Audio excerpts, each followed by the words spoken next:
고린도전서 13장 4절에서 7절까지 보도록 하겠습니다.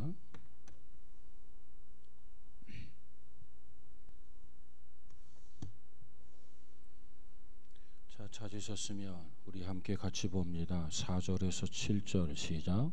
사랑은 오래 참고 사랑은 온유하며 시기하지 아니하며 사랑은 자랑하지 아니하며 교만하지 아니하며 무례히 행하지 아니하며 자기의 유익을 구하지 아니하며 성내지 아니하며 악한 것을 생각하지 아니하며 불의를 기뻐하지 아니하며 진리와 함께 기뻐하고 모든 것을 참으며 모든 것을 믿으며 모든 것을 바라며 모든 것을 견디느니라. 아멘. 아멘.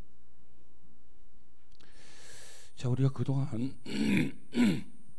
이 고린도전서 13장을 통해서 사랑의 종류를 살펴보면서 이 아가페적 사랑을 언급을 했습니다. 그리고 아가페적 성격, 그 사랑의 성격에 대해서 열거되어 있는 15가지를 목표로 해서 우리가 계속해서 말씀을 나누었습니다. 우리가 지금까지 몇 가지 이 사랑의 성격, 아가페적인 그런 사랑의 성격을 우리가 다루었는지 아는 사람 9가지, 9가지입니다. 그래서 오늘은 이제 10번째 사랑의 성격에 대해서 우리가 공부를 하는데, 참 이 사랑에 대해서 우리가 공부하면 공부할수록 참 여기에 깊은 진리가 담겨져 있다, 그런 면을 우리가 발견하게 됩니다. 자, 10번째로 사랑의 특성이 뭐죠? 10번째, 사랑은, 다시 한번, 사랑은 불의를 기뻐하지 아니하며, 자 6절 7절을 같이 보도록 합니다. 시작. 불의를 기뻐하지 아니하며 진리와 함께 기뻐하고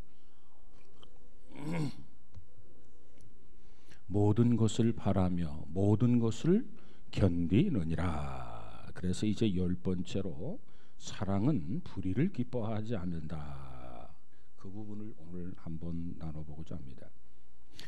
자, 여기서 말하는 불의라고 하는 게 뭐냐? 여기서 말하는 불의의 의미는 아다키아라고 하는 말이에요. 아다키아. 그 아다키아라고 하는 말은 뭐냐면 율법을 깨트린 것을 의미합니다. 하나님께서 우리들에게 율법을 주셨는데 율법을 범했을 경우, 그 율법을 깨트렸을 경우 그것을 뭐라고 하느냐? 불의를 행했다, 이렇게 이야기합니다.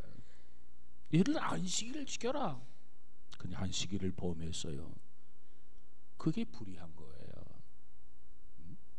안식일은 낮 예배 1시간만 이 예배 드리는 게 안식일이냐? 그게 아니에요. 하루 종일 안식일이에요.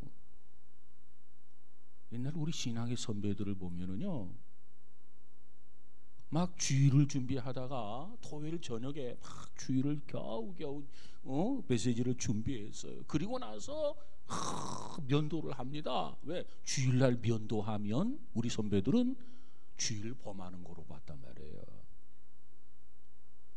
주일날에는 아무것도 안 했어요. 이스라엘 백성들이 주일날은 만나를 거두지 않은 것처럼 주일 온종일 안식일 전체 땡치면 그 시간부터 저녁 땡칠 때까지가 하루가 안식일이라.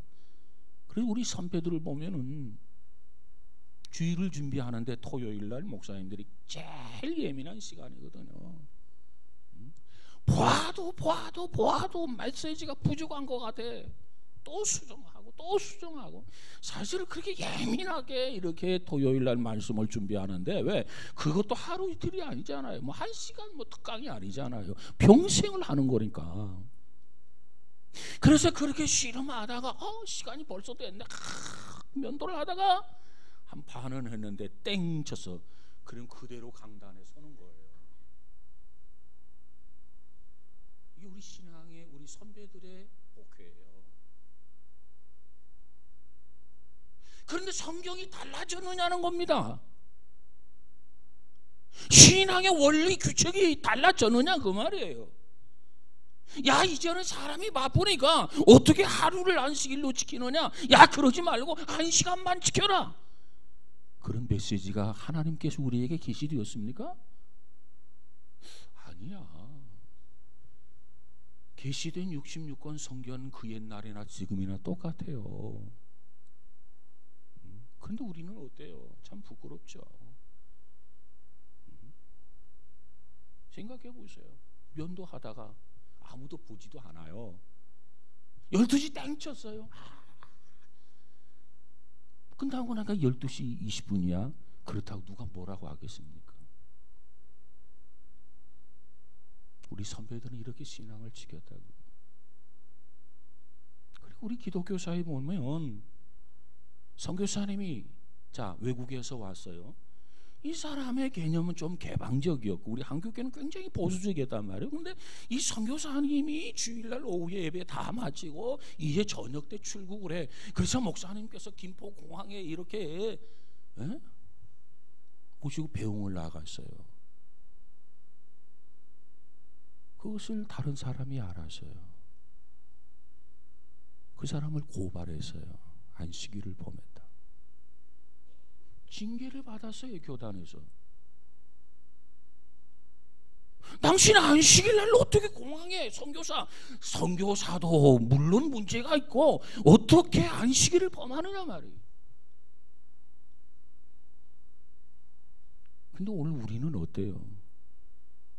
너무나 이렇게 풀어져 있어요. 사실 참 부끄러워요. 참 창피해요.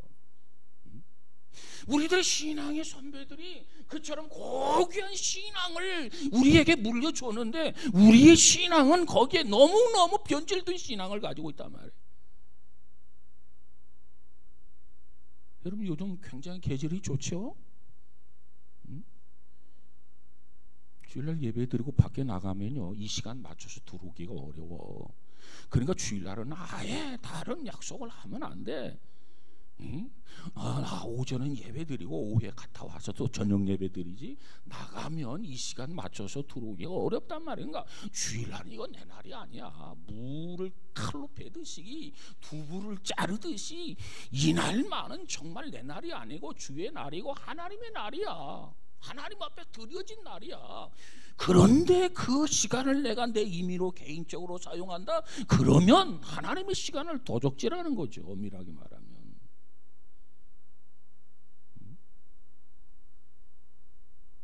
정신 똑바로 차려야 돼요. 자, 오늘 어쨌든지 간에 오늘날 그런 얘기하면 목사님이 굉장히 고리타분하다고 그래요. 앞뒤가 꽉 막혔다고 그래요. 숨을 못 쉬겠다고 그렇게 이야기합니다. 그런데도 성경은 그걸 요구하는데 어떻게 하겠어요?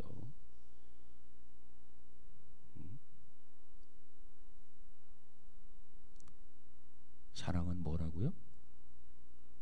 불의를 기뻐하지 않는다. 불의라는 게 뭐예요? 율법을 깨트리는 거, 율법을 범하는 것이 불의예요.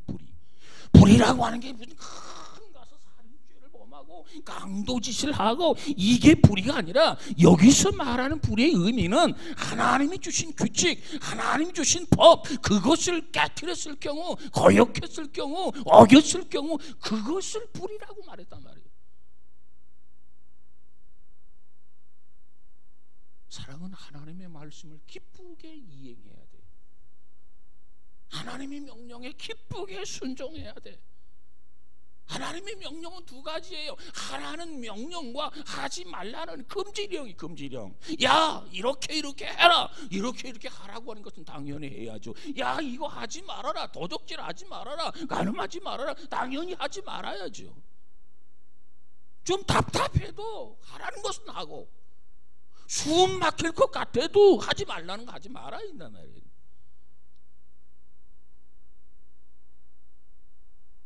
그렇지 않으면 신앙생활할 이유가 없죠. 적당히 그냥 내 마음대로 할 것 같으면.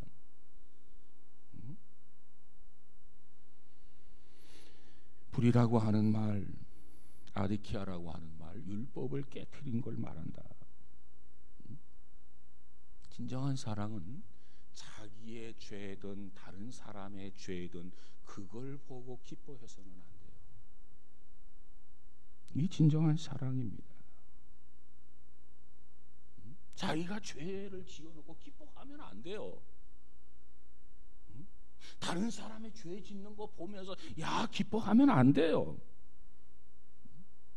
그럼 어떤 사람은 아유 목사님 자기가 죄를 지어놓고 죄에 대해서 기뻐하는 사람이 있습니까? 있지요. 있어요.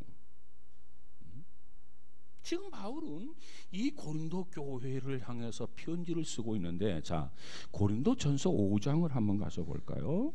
5장을 한번 펼쳐보세요. 고린도전서 5장 자 1절을 한번 가서 볼까요?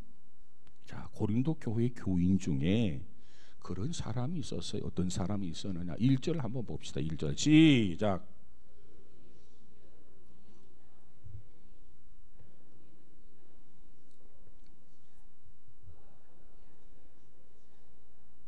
너희 중에 이 편지는요 신자에게 주시는 편지야. 특별히 고린도 교인들에게 주시는 편지야. 불신자에게 하는 말이 아니야.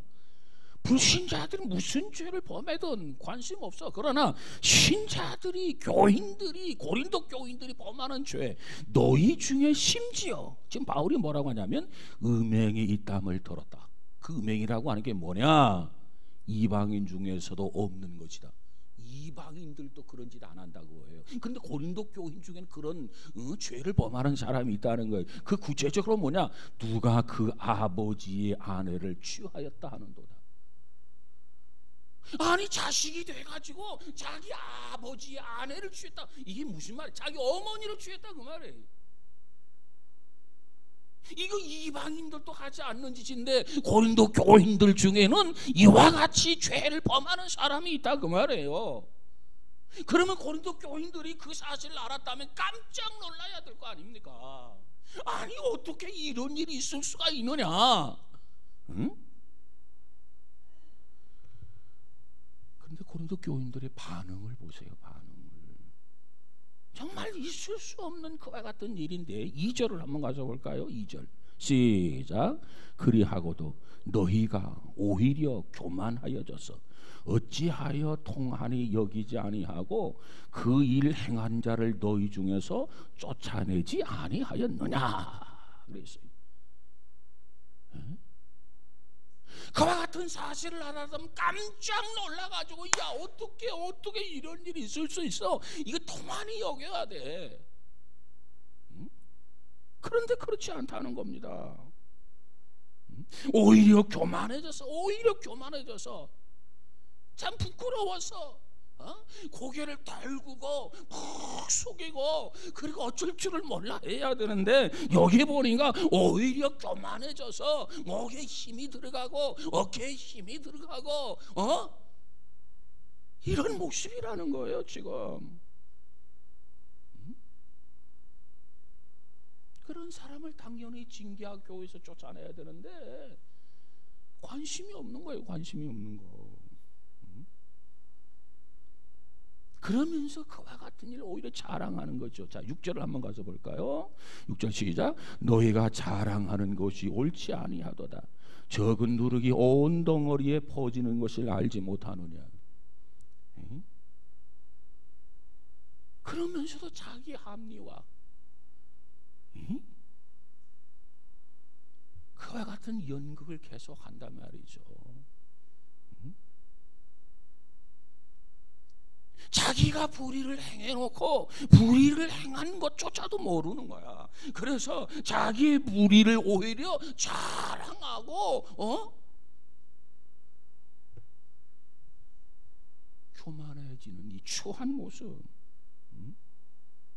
지금 바울은 그 고린도 교인들의 그 인간성의 비극을 지금 언급하고 있습니다. 그래놓고도 누가 뭐라고 그러면 누가 나한테 뭐라고 그래?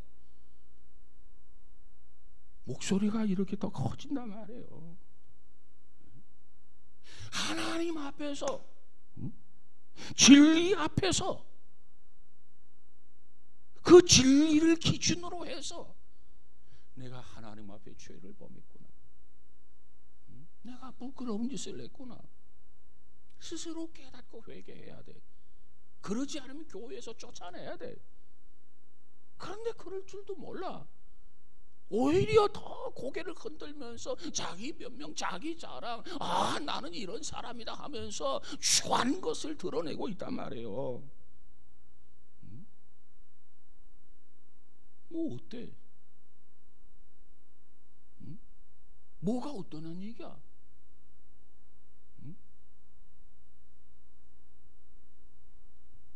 부패한 자기 이성과 자기 감성에서 기준을 찾은 거야. 부패하고 타락한 사람은 그래?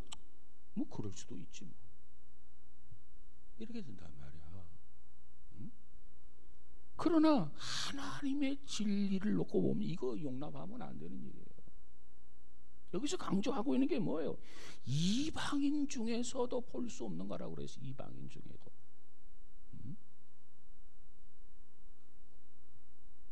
여러분, 진정한 사랑이 뭐냐? 불의를 기뻐하지 않는 겁니다. 자기 불의를 기뻐하지 않는 것, 이웃의 불의를 기뻐하지 않는 것, 이것이 진정한 사랑입니다. 그런데 어떤 사람은 어때요? 이웃의 불의를 보고 남들의 불의를 보고 오히려 기뻐해요.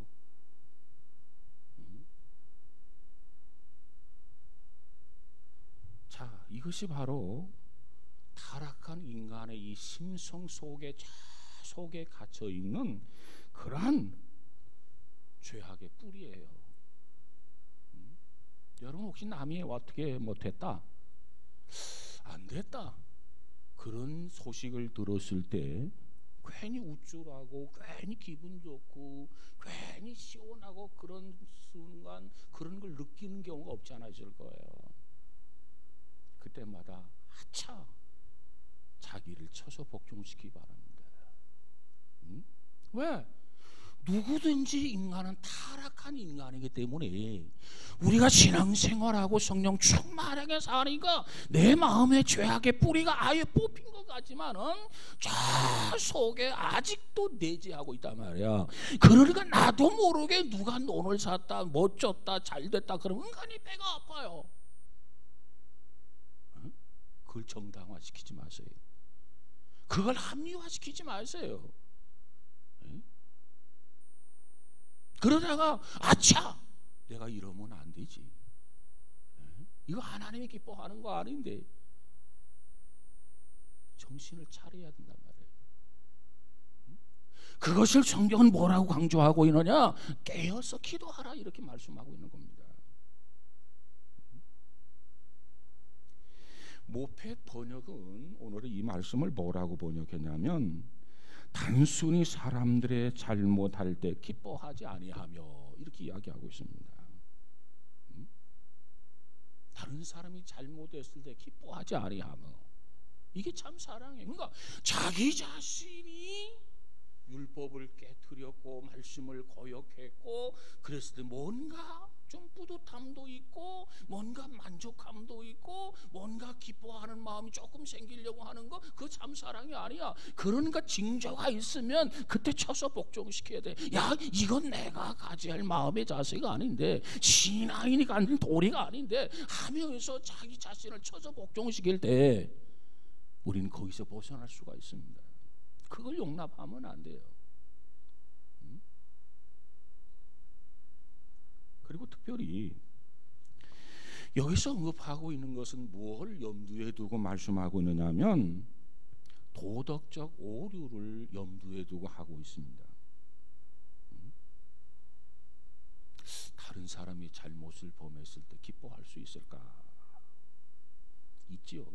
자, 우리가 성경에 보면 간음하는 여인이 현장에서 잡혔어요. 바리새인들이 그 여인을 개처럼 끌고 다니면서 정죄를 합니다. 이 여인은 간음하다 현장에서 잡혔다는 거죠. 현장범이야, 현장범, 현행범. 그래서 이 여인은 바리새인의 도덕적 자존심의 제물로서 등장하게 됩니다.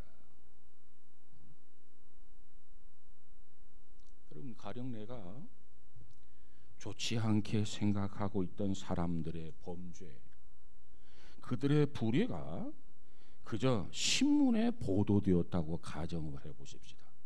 아주 내가 나쁘게 생각하는 사람이 있는데 그들이 범한 죄, 그들의 허물, 그런 것들이 낱낱이 공개가 되어가지고 신문에 보도가 되어 있어요. 그랬을 때 여러분의 반응, 어떤 반응을 보일 것 같아요? 야, 안 됐다, 그런 반응일까요? 아, 이 친구 참 꼴 좋다, 그런 반응일까요? 정말 그 사람이 얄미워, 그 사람의 불의가 낱낱이 드러났단 말이에요. 마음이 아플까요? 시원할까요? 그런 사람이 없으니까 잘 모르겠죠. 대부분의 사람들은 그럴 거예요. 이 친구 참 꼴 좋다.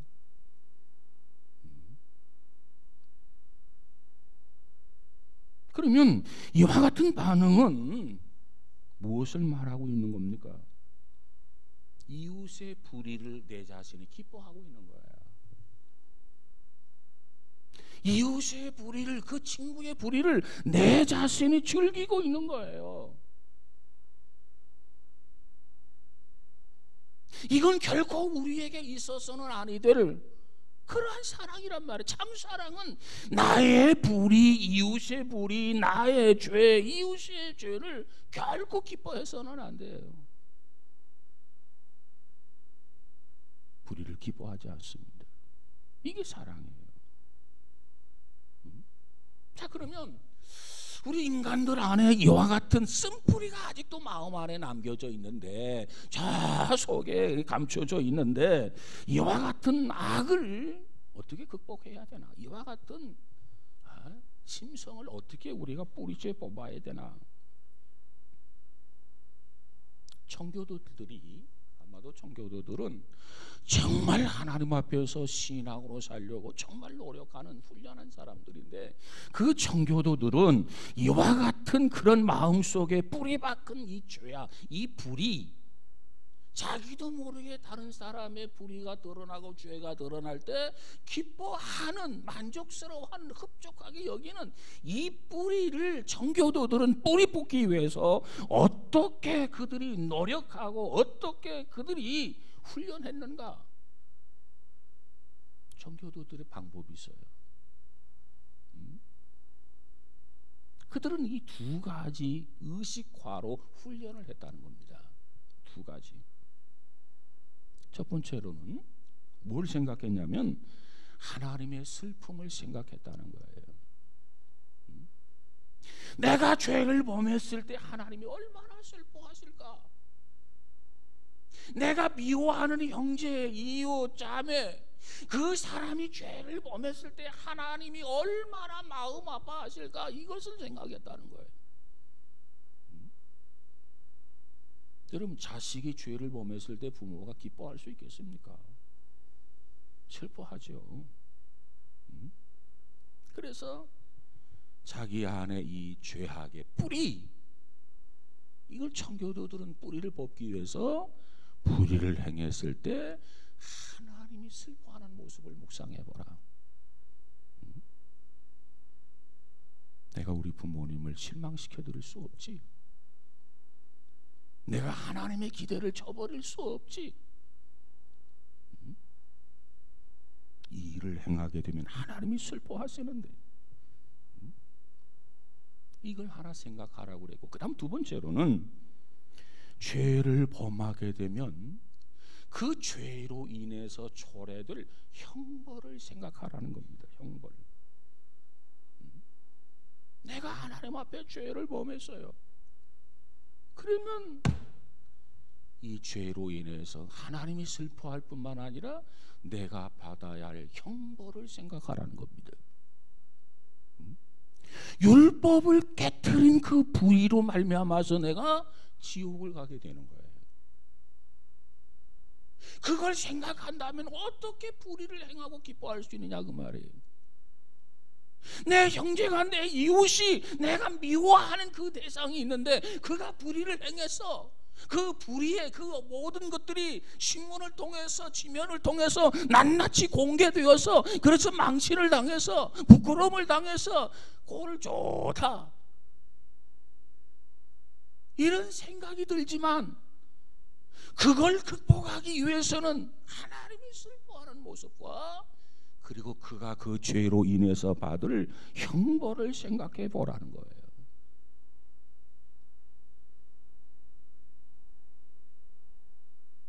내가 무슨 유익이 있겠냐는 겁니다. 아무 유익이 없는 거예요. 그렇다면 내가 불의를 행해놓고 결코 기뻐할 수 없고, 이웃이 불의를 행하고 낱낱이 공개돼서 망신당하고 부끄러운 일을 당하는 거, 그걸 보면서 꼴 좋다 하면서 우리 자신들이 그 사실을 놓고 즐길 수가 없다는 거예요.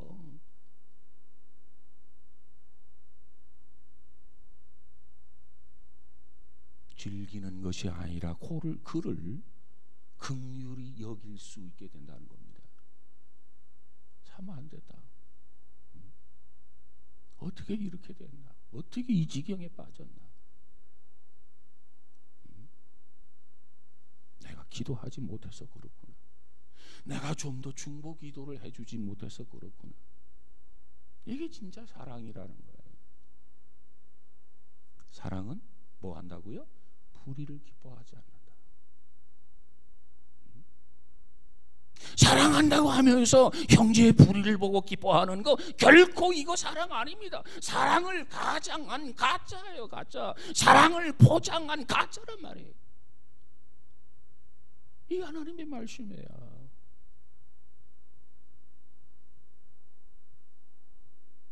진정한 사랑이, 참 사랑이 우리 안에 충만하기를 주의 이름으로 축복합니다. 아멘. 자, 11번째. 이제 10번 같이 했어요. 그렇죠? 네, 이제 3분의 2가 끝난 거예요. 자, 그 다음 11번째. 사랑의 성격이 뭐죠? 사랑은 진리와 함께 기뻐한다. 여기에서 진리라고 하는 말은 두 가지 측면에서 이해할 수가 있습니다. 먼저는 참된 사랑이란 뭐냐? 문자 그대로 진리를 수호하면서 느끼는 기쁨을 말하는 거예요. 진리를 지키기 위해서 수고하는 그 기쁨. 내가 진리를 지키고 있다. 내가 진리를 수호하고 있다. 내가 진리를 전하고 있다. 우리 주변에 보면 종종 이단적 교리를 가지고 우리에게 접근해 오는 사람들이 많아요. 요즘 뭐 신천지라든가 왕국회관이라든가 마릴 성도 예수 그리스도라든가 뭐 이단들이 앞으로 더 많아요. 왜? 성경이 이미 그렇게 말씀하고 있거든요. 이리가 가죽을, 양의 가죽을 쓰고 우리에게 접근하는 거예요. 겉으로 보기는 그럴듯합니다. 그런데 이단이에요. 이단이란 말 한문으로 보면 달을 이자 끝단자예요. 그러니까 머리부터 다르면 누구든지 야, 저 사람은 이단이구나 한눈에 알아보고 한눈에 경계심을 갖게 되는데, 우리와 똑같아. 그리고 끝부분, 꼬리 부분, 끝이 조금 다른 게 이단이에요. 달을 이자 끝단자, 끝이 조금 다른 거예요. 그러니까 여러분 스스로는 저 사람들이 이단인지 아닌지 구분 잘 못해. 왜? 성경을 가지고 여러분에게 이해를 시키면 다 옳은 이야기 같거든요, 사실은. 근데 내가 직접 어떤 이단의 분별력이 없으면 목사님들이 야, 그건 이단이다 그러면 이단인 줄 알아야 돼. 아, 성경을 공부하고 싶다 그래가지고 또 부들부들 해가지고 고집을 부리면서 그 쫓아가는 사람이 있어. 그래가지고 이단에 그냥 푹 세뇌 교육을 받고 해가지고 교회를 소란하게 만들고 하는 그런 경우가 없지 않아 있어요. 이와 같은 경우는 그 옛날이나 지금이나 앞으로도 똑같이 이런 일들이 횡행하게 될 것입니다. 자, 근데 이단적 교리를 가지고 다가와요. 그럼 딱 보니까 이단이야. 그럼 한마디로 거절하고 냉대하게 대하죠. 그러면 주변에 모르는 사람은 야, 목사님 왜 저렇게 냉대하신가? 아, 목사님 저렇지 않은 줄 알았는데 저런 면도 있네. 아, 목사님이 어떻게 저렇게 차갑지? 아, 목사님은 강단에서 뭐 사랑은 친절이다, 친절, 최선을 다해서 친절하게 대해줘라, 뭐 이렇게 설교하고 그러는데, 야, 뭐 지킬 박사와 하이드처럼 목사님도 이중적이네. 아, 이렇게 하면서 뒤에서 수근수근 거리는 사람이 없지 않아 있어요. 그러면서 우리 목사님 강단에서는 사랑 하는데 실제적으로 보니까 사랑이 없어.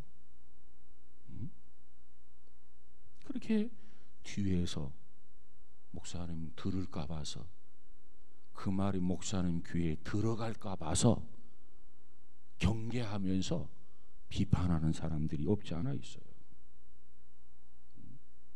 자, 우리가 성경 전체를 보면 그 사람이 상대가 이단이든, 그 사람이 범죄자이든, 그 사람이 강도든, 그 사람이 살인자든, 그 사람이 흉악범이든, 그 사람에 대해서 사랑하는 마음으로, 사랑하는 자세로 대해야 하는 것은 그건 첫 번째 원리입니다. 왜? 예수님께서 모든 사람들을 사랑으로 대했거든요. 자기를 십자가의 못을 박는 사람들에게까지 사랑을 베풀었어요. 그런데 여기에 전제 조건이 있어요. 모든 사람에게 다 그렇게만 꼭 해야 하느냐? 우리가 성경에 보니까 주 안에서 부모를 공경하라 이렇게 얘기하고 있잖아요.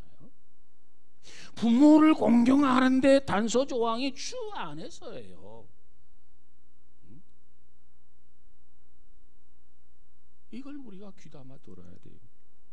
모든 사람에게 친절하게 대하고 모든 사람을 사랑으로 대해야 하지만은 그 사람의 잘못된 주장이나 그 사람의 잘못된 교리까지 용납하고 받아주란 말이 결코 아닙니다.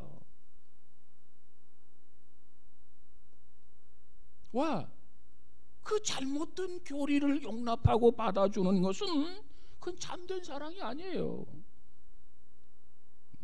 그렇기 때문에 이단자들에 대해서 냉대해 줄 수밖에 없는 거예요. 그게 사랑이야. 그게 사랑. 예를 들어서 그 사람을 냉대해 주었다. 그럼 그 사람이 왜 내가 냉대를 받아야 되나? 물론 뭐 이단들은 그래요. 자기네들이 진짜기 때문에 그렇게 핍박을 받는다고 또 이렇게 자기 합리화, 자기 정당화하는데, 그래도 포근하게 따뜻하게 맞아주는 것보다 그랬던 교리를 주장할 때 냉대하게 대하면 그래도 한 번 정도는 내가 알고 있는 이 지식이, 내가 알고 있는 이 교리가 정말 바른 지식인지 바른 교리인지 한번 다시 생각해 보지 않겠나. 왜? 사랑은 진리와 함께 기뻐하는 거예요. 진리를 벗어나서 뭉뚱그려서 모든 것과 같이 모든 것을 기뻐하는 게 아니란 말이에요. 진리와 함께 진리. 유명한 순교자 존 후스라고 하는 사람이 있는데, 그가 순교를 이제 하게 되는데 순교 직전에 다시 한번 이렇게 회유를 하게 됩니다. 그러면서 뭐라고 하냐면, 마지막 한 번만 결심을 돌이켜서 주장을 벌이면 풀어주겠다, 이렇게 회유를 해요. 그 회유를 받았던 존 후스는 이렇게 대답을 하게 됩니다. 내가 지금까지 입술로 증언한 바를 이제는 내 피로써 보증하기를 원하노라. 순교하면서 이제 한 번만 결심을 돌이킨다고 한다면 내가 풀어주겠다 그러니까, 나는 지금까지 입술로 하나님에 대해서, 하나님 나라에 대해서 계속해서 입술로 내가 증언했는데, 그 증언한 바를 이제는 내가 순교를 해서 피로써 증언한 것이 거짓이 아니고 사실이라고 하는 것을 내가 보증하겠다. 그래서 존 후스가 마지막 순교를 당하게 되었습니다. 이것이 바로 진리와 함께 기뻐하는 거예요. 진리를 부정하고 내가 사는 것을 선택하는 것이 아니라 내가 진리와 더불어서 내가 죽겠다는 거예요. 이게 사랑입니다. 그래서 우리가 사도는 요한 2서 6절 이하에 보면 이단의 교리, 이단의 주장을 가지고 있는 사람에 대해서 집에 들이지도 말고 그들과 인사도 하지 말라고 그래서 이단들하고는. 이게 사랑이에요. 이 말이 언급되지 않았다면 그저 그릇된 교리, 그릇된 주장을 하는 사람 전부 다 들어오세요. 차 한잔 하고 가세요. 이것만이 사랑으로 알고 있었을 거예요. 근데 성경은 말하기를 그릇된 주장, 그릇된 교리를 가지고 있는 사람들을 집에 들이지도 말라 말이야. 앉지도 못하게 하고 길 가면서 인사도 하지 말아라. 이게 성경이에요. 왜? 진리와 함께 기뻐하는 것이 사랑이기 때문에 그렇습니다. 이웃이 도덕적으로 실패하거나 이웃이 어떤 아픔을 경험하게 되면 같이 슬퍼할 수 있어야 돼요. 그리고 이웃이 기쁜 일이 생기면 당연히 함께 기뻐해 주어야 됩니다. 이것이 사실이에요. 이것이 진실이고 이것이 진리란 말이에요. 그런데 그릇된 교리, 그릇된 주장을 가지고 있는 사람들에게는 인사도 하지 말고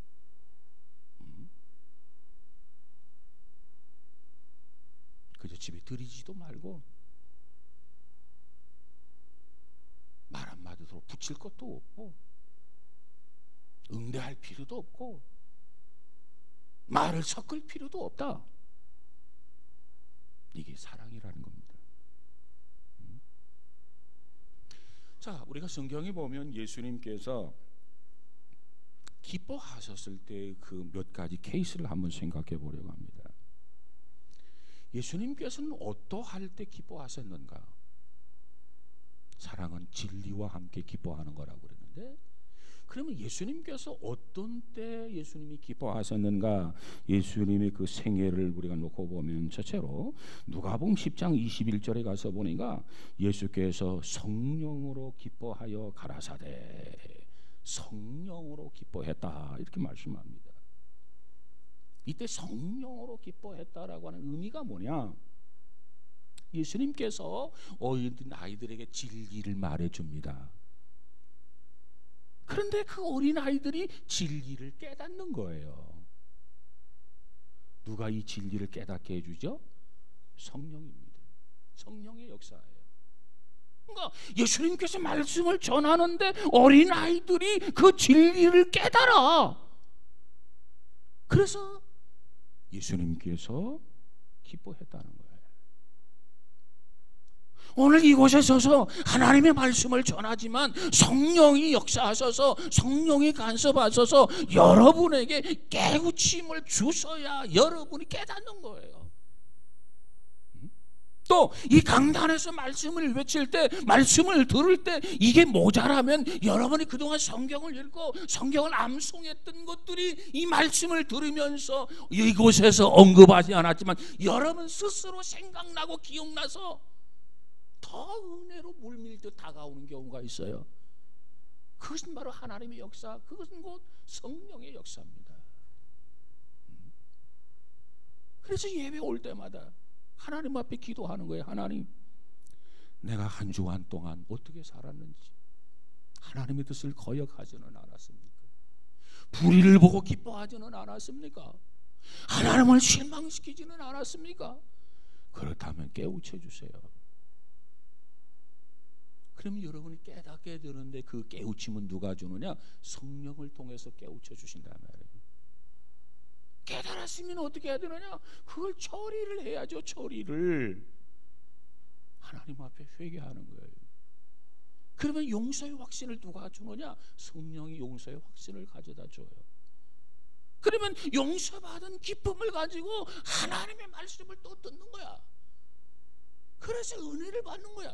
말씀을 듣는데 은혜를 받게 하는 것은 누구의 사역이냐? 성령의 사역이에요. 그래서 우리는 말씀을 볼 때, 말씀을 읽을 때, 말씀을 들을 때, 하나님을 찬양할 때 우리는 성령의 의지에서 듣고 읽고 찬양할 수 있는 우리 모두가 되어지기를 주의 이름으로 축복합니다. 예수님께서 아이들에게 말씀을 전하는데 아이들이 눈이 반짝반짝반짝반짝 하면서 이 깨닫는단 말이에요. 감동을 받는단 말이에요. 그것을 예수님이 보시고 성령으로 기뻐했다. 그 다음에 누가복음 15장에 보면 잃어버린 죄인 하나가 회개할 때 하늘에서 회개할 것이 없는 의인 99을 인하여 기뻐하는 것보다도 더 기뻐하시는 주님을 볼 수 있어요. 주님이 뭘 기뻐하느냐? 한 영혼이 주님 앞으로 돌아와서 회개하는 것, 그걸 그렇게 기뻐하세요. 사랑하는 여러분, 오늘 우리는 한 영혼이 구원받는 것, 그걸 기뻐할 수 있기를 주의 이름으로 축복합니다. 또 누가복음 15장 10절에 가서 보니까 죄인 하나가 회개하면 하나님의 사자들 앞에서 기쁨이 되느니라 그랬어요. 하나님께서 하나님의 사자들을 거느리고 있는데 하나님 자 안양에 어떤 사람이 회개하고 하나님 앞에 돌아왔습니다. 그러면은 주님이 너무 기뻐해서 사자들에게 야 오늘 안양에서 한 사람이 구원받았단다, 주님 앞으로 돌아왔단다 하면서 하나님께서 사자들과 더불어서 기뻐한다는 거예요. 이게 참 사랑이에요. 여러분의 자녀가 잘 되었다는 소식을 접해보세요.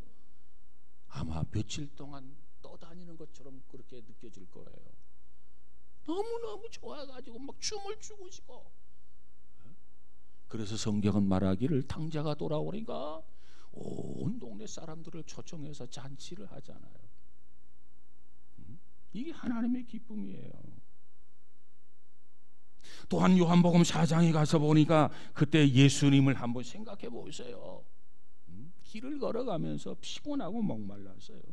그때 예수님께서 사마리아 우물가에, 야곱의 우물가에 가서 한 여인을 만나게 됩니다. 그때 그 여인과 대화를 하게 돼요. 그때 제자들은 동네에 예수님께서 시장하시겠다, 그래서 마을로 이제 양식을 구하러 갔습니다. 나름대로 양식을 가지고 구해서 왔어요. 그래서 주님 앞에 드렸더니 주님께서 32절에 뭐라고 하냐면 내게는 너희가 알지 못하는 먹을 양식이 있느니라 그랬어요. 그 말을 듣고 예수님의 제자들은 누가 예수님에게 먹을 걸 갖다 드렸지? 우리는 그것도 모르고 마을에 들어가 가지고 예수님께서 드실 먹을 양식을 구해왔는데 우리 말고 누가 예수님에게 양식을 드렸을까? 하면서 제자들이 의아하게 생각을 하게 됩니다. 그것을 예수님이 아셨어요. 제자들이 의아하게 생각하는 것을. 그래서 그 다음 예수님이 답변하게 되는데 얀나의 양식은 나를 보내신 이의 뜻을 행하며 그의 일을 온전히 이루는 이것이니라 그랬어요. 예수님의 양식은 밥을 먹어야 배가 부르고 고기를 먹어야 배부른 그게 아니라는 겁니다. 나의 양식은 나의 보내신 이의 뜻을 행하여 그의 뜻을 온전히 이루는 것, 그것이 예수님에게는 양식이라는 거예요. 여러분, 우리가 그러지 않아요? 너무너무 기쁜 소식을 들었어요. 그러면 뭐라고 그러죠? 먹지 않아도 배부르다, 배고프지 않다, 그런 얘기예요. 잔칫날이 있어요. 그래서 막 사람들을 초청해서 맛있게 드세요, 음식 드세요 그래요. 그러면 같이 와서 들지요. 그러면 나는 먹지 않아도 배불러요. 그거예요. 그 영혼이 구원받고 그 한 사람이 구원받음으로 해서 그 영혼이 물동이를 내버려두고 자기 마을로 돌아가가지고 막 나팔을 불기 시작합니다. 내가 메시아를 만났다, 그리스도를 만났다, 그래가지고 온 동네 사람을 다 주님 앞으로 인도하잖아요.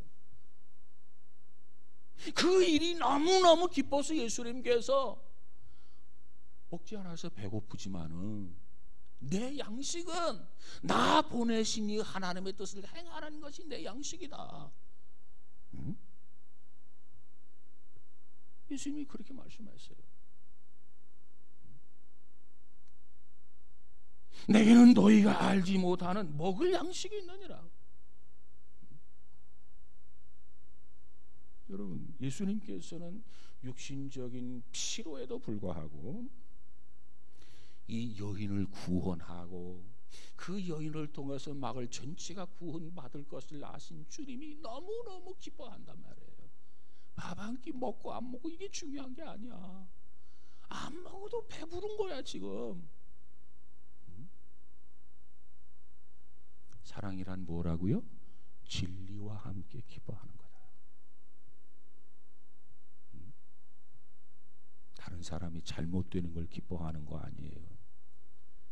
다른 사람이 잘못되는 거, 잘 되는 거, 말을 잘못했네요. 다른 사람이 잘 되는 거 배아파하는 게 그게 사랑 아니에요. 다른 사람이 잘못되는 것을 기뻐하는 거 그거 사랑 아니란 말이에요. 다른 사람이 잘 되는 것은 같이 기뻐하고 다른 사람이 잘못되는 것은 같이 슬퍼하고 마음 아파하고 이게 사랑입니다. 한 영혼이 뭐예요? 천하보다도 귀한 영혼이라고 그러잖아요. 그 영혼이 구원받는 그 현장에 주님께서는 어린 아이들이 주님 말씀할 때 아멘 아멘 아멘 아멘 듣고 그들이 깨닫고 그 죄인이 하나님 앞에 돌아오고 한 그 여인이 구원받고 마을 전체를 다 구원할 것을 주님이 보시니까 너무너무 기쁜 거야. 한 끼가 아니라 하루 종일 밥을 안 먹어도 배고프지 않을 것 같아요. 주님의 기쁨이란 말이에요 이것이. 그렇습니다. 사랑은 뭐라고요?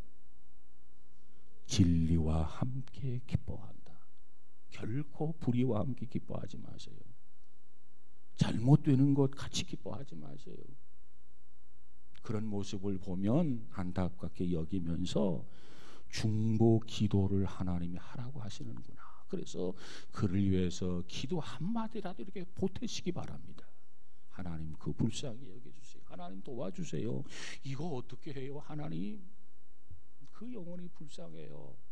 하나님 도와주세요. 이것이 진정한 사랑이에요.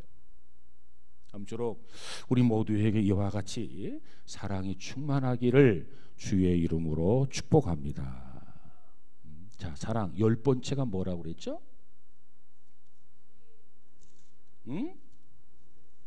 불의를 기뻐하지 않는다. 여러분 자신 있게 말할 수 있습니까? 사랑은 불의와 함께 기뻐하지 않는다. 불의를 기뻐하지 않는다. 예, 나는 불의 기뻐하지 않습니다. 이렇다고 말할 수 있어요? 한 사람밖에 없어요? 예? 불의를 기뻐하지 않는다. 그럼 뭐와 기뻐해야 돼요? 진리와 함께 기뻐해야 돼요. 자, 우리는 여기서 불의를 기뻐하지 아니합니다.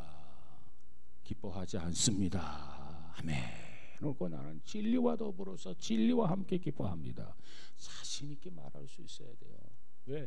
자신 있게 말해도 뒤돌아가면 50% 40%가 떨어지거든요. 근데 자신 있게 말 못하고 뒤돌아서면 제로로 떨어지는 거라 또. 자, 오늘은 11번째까지만 하고 마치도록 하겠습니다. 다음 시간에는 12번째로 사랑은 뭐라고요? 모든 것을 참습니다. 자, 우리가 처음 이 4절에서 처음 사랑은 오래 참고 했는데, 지금 여기 12번째로 사랑은 모든 것을 참습니다. 모든 것을 참고와 모든 것을 참습니다. 이게 어떤 차이가 있는가? 여러분 한번 알아오면 더 좋을 것 같아요. 모르는 사람은 다음 주 저녁에 꼭 참석하시기 바랍니다. 사랑은 오래 참고와 사랑은 모든 것을 참습니다. 이게 어떤 차이가 있는지 참 중요해요. 아무쪼록 우리 모두가 주님이 주신 사랑을 받았기에 우리가 사랑의 사도가 돼야 돼. 그 사랑을 받았기에 그 사랑을 나는 사랑의 통로가 되어가지고 가감없이 흘려보내야 돼. 사랑의 통로가 돼야 돼. 사랑의 사도가 돼야 돼. 이것이 그리스도인의 와, 내가 너희를 사랑한 것처럼 너희도 가서 사랑해라.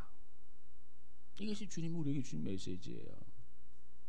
아무쪼록 한 주간 동안 이 사랑을 실천하면서 살아갈 수 있는 우리 모두가 다 되어지기를 주의 이름으로 축복합니다.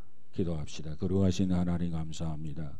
사랑은 불의를 기뻐하지 아니하고 사랑은 진리와 함께 기뻐한다고 했습니다. 그런데 오늘 우리는 지금까지 어떻게 살았는지 다시 한번 점검하게 하시고 행인의 불의와 함께 참 기뻐하지는 않았는지, 진리와 함께 기뻐해야 함에도 불구하고 진리와 더불어 기뻐하지 않는 삶을 살지는 않았는지, 우리의 자세, 우리의 삶의 내용을 참 들여다보고 잘못된 점을 바로 잡아서 진정한 사랑, 참 사랑의 사도들이 다 되어지도록 우리 주님 축복해 주옵소서. 하나님 성령이여 친히 역사하시고 조명해 주셔서 우리가 깨달을 바를 꼭 깨닫고 넘어갈 수 있도록, 그리고 결단할 바를 꼭 결단하고 실천할 수 있는 귀한 성도들 다 되도록 축복해 주옵소서. 이를 위해서 우리에게 한 주간이 또 기다려지는데 이 한 주간을 통해서 능히 실천하고도 나무 믿게 하여 주옵소서. 예수님 이름으로 기도하옵나이다. 아멘.